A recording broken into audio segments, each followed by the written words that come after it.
À 3 jours de l'emménagement, un mur vide, sans cuisine et beaucoup d'interrogations.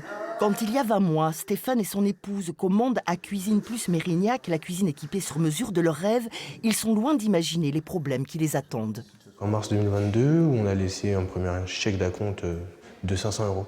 On devait se rappeler une fois que les murs étaient montés pour pouvoir faire les maîtrisses. Donc ça nous a poussé jusqu'à juin 2023. Mais à la fin du mois, ils découvrent le changement complet de l'équipe en place. Dès juillet, on leur annonce la reprise de leur dossier par la même enseigne, mais à Bordeaux-Lac. Nouveau chèque d'acompte de 2 500 € cette fois, et toujours pas de cuisine en vue. Quand je demande d'avoir une date précise pour que je sache comment m'organiser, on nous dit qu'on n'aura pas de cuisine. Parce que Mérignac est en liquidation judiciaire et que ça bloque tout.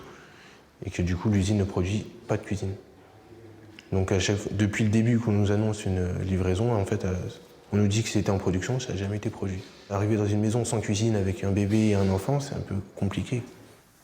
Dès l'annonce de la liquidation judiciaire le 17 octobre, Geoffrey, lui aussi victime, décide de créer un collectif pour les clients lésés par Cuisine Plus Mérignac. Un mois plus tard, ils étaient plus de 40.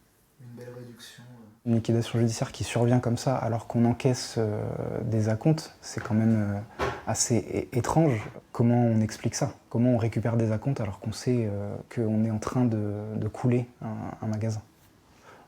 Moi je trouve que c'est clairement du vol déguisé. Quant aux acomptes encaissés par le magasin de Bordeaux-Lac, en connaissance de cause, Devant la loi, c'est pas autorisé ça, malheureusement. Donc, et en plus de ça, on ne sait même pas s'ils vont être en capacité de le faire financièrement, puisqu'on peut se poser des questions. selon Geoffrey, la maison mère Cuisine Plus France se serait engagée à reprendre les dossiers. Le collectif envisage de son côté une procédure judiciaire.